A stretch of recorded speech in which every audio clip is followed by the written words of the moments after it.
Hello and welcome to HITC Sport. Right, let's take a look at the worst footballer ever capped by the Republic of Ireland national football team from 2004 right up until 2019. Right, let's go. 2004, Jason Byrne. Okay, listen, Brian Kerr did a lot for Irish football. Don't forget, he nearly turned the under-17 youth teams into world champions. But what was his thinking behind some of the players he called up in 2004? First, I could touch on former Man City striker John Mackin. This was a centre-forward who was apparently less appealing a choice up front for Stuart Pearce than David James. When you're lower down in the pecking order as a goal scorer than your own bastard number one, you should never be playing for our country. But no, instead I'm going to go for Jason Byrne. Byrne was Robbie Keane's cousin, a fellow who spent his entire life in the Irish League aside from 10 woeful games at bastard Cardiff. Listen, I like Byrne, and in the Irish League he was like the Dublin Ronaldo, but he was never international quality. To be fair, he was only given about 20 seconds in a friendly against Poland, so no real harm done. 2005, Stephen Elliott. I'm sorry, but what was the myth behind Stephen Elliott? I don't get it. He might have been a talented centre forward, but everything he touched turned to melted wax. At the time, this guy was playing up front for the then worst side in Premier League history, Sunderland, who were chained to the foot of the league and would go on to amass 15 points all season. And he scored 2 goals all year. How did that qualify him to play up front for our country? 2006, Paul McShane. Yes, 2006 was the year Paul McShane made his international debut. Steve Stafford had been in the job 2 minutes and was already giving call-ups to erratic defenders stuck out in West Brom. That's almost a second offence in itself. Now, maybe I'm being harsh to include a guy who went on to play over 30 times for Ireland, captain of the country to a 2-0 win in Italy, and picked up a Man of the Match award on his debut. But no, lads, he was about as comfortable at the back as a pint of stale Weetabix. Sure, his debut went well, holding his own against human lamppost Jan Connor, but even in that game he's at fault for a goal. Within a year, this fellow was part of a defence that conceded 7 against Everton.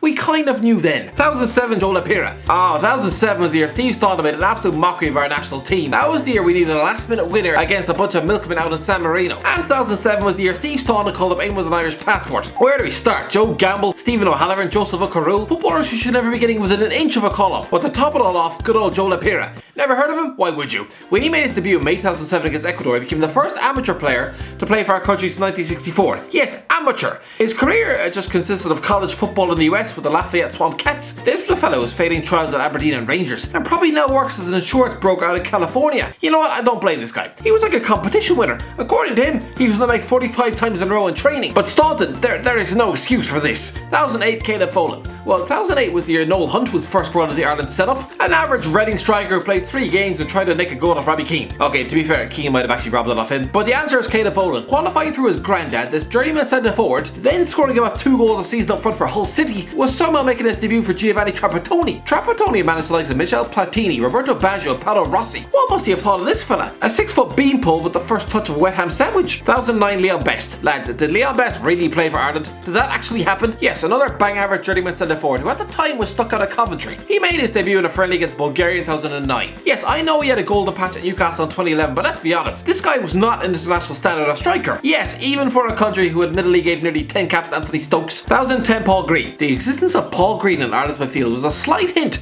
that Giovanni Trapattoni might have been losing his mind. Even compared him to Gennaro Gattuso. Yes, a World Cup and Champions League winning Italian midfielder compared to a guy who failed at Leeds. This bang average Derby County midfielder, his international career should have ended after that 2-1 friendly win over Paraguay in May 2010. Everyone should have woken up and realised that he was about as much use in such a midfield as a dead salmon. But no, the lunacy just continued until the point where he was actually playing against Spain at Euro 2012. I'm sorry, but when you put Green in your midfield against Xavi, Iniesta and Fabregas, oh good Christ. 2011, Simon Cox. I'm not sure why, but Simon Cox played 30 times for Ireland. He was another Trapattoni fan favourite. Not sure why, because as a striker he was hideously out of his depth. Sure, he'd smashed home nearly 30 goals for Swindon in League 1, but at West Brom he was barely getting off the bench. Anyway, he scored in his debut in a 5-0 win over Northern Ireland, and for some weird reason kept getting picked for the next 3 years. 2012, Alex Pearce. This is weird. Alex Pearce was a defender stuck in a relegation scrap with Reading in 2012, getting routinely rinsed by players of actual top quality, and so that was enough to get him called up for Ireland. This guy had already made his debut for the Scotland under-21s back in 2008, so I'm pretty sure those fans viewed him as their very own Jack Grealish. Let's be honest, he probably didn't care. He actually scored a goal in his debut in a 4-1 win over Oman in September,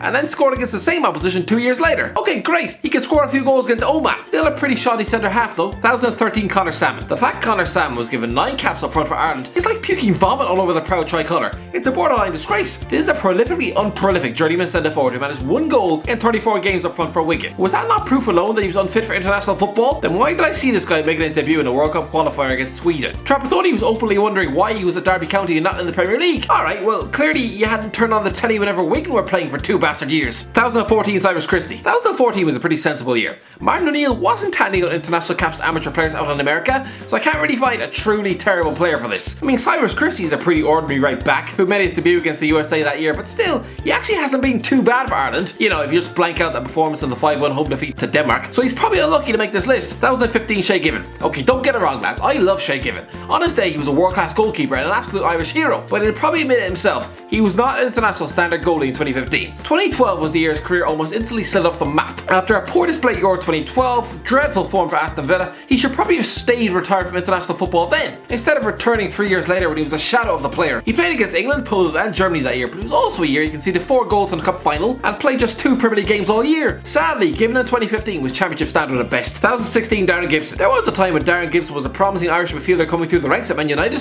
2016 was not that time. By then, his career was off the rails. Injury, court cases, moves to Sunderland. He was a literal free fall, yet you'd still be given Irish caps. 2017 Andy Boyle. Again, this is probably harsh because just like Jason Byrne, Andy Boyle is a top player in Irish football. It's just this 29-year-old defender had just been chewed up and spat out of English football. After excelling at Dundalk, he signed for Preston in 2017, but could never break into the team. But still made his international debut in a 1-0 home defeat to Iceland in 2017. No fault of his own, but he's not international standard, not by a long shot. 2018 Scott Hogan. I remember the days when Ireland were worried Scott Hogan would switch international allegiances to England. Yeah, I think we can all put that one to bed. We've all sort of realised he's pretty hopeless. Yes, he's doing well for Birmingham on loan, but his goal return to Stoke City, Sheffield United, Aston Villa, pretty painful stuff. Anyway, due to his grandparents' connection, he made his debut in a 1-0 friendly defeat to Turkey in March 2018. 2019 James Collins. Listen, I think the journey of James Collins is a great one. A former lower league journeyman centre forward. Christ above, 3 years ago he was out of Crawley Town, and now he's scoring on his debut in a 3-1 friendly win against Bulgaria. He's like the Irish Jamie Vardy. But let's not just forget the fact he's stuck at the foot of the championship at Luton Town. Listen, this fella's not a bad player, but I'd rather see Troy Parrott or Michael Obafemi be given games ahead of him. Anyway, that's the video, lads. What do you think? Let me know in the comment section below. If you enjoyed the video, don't forget to like, share and subscribe, and as always, I'll talk to you in a while.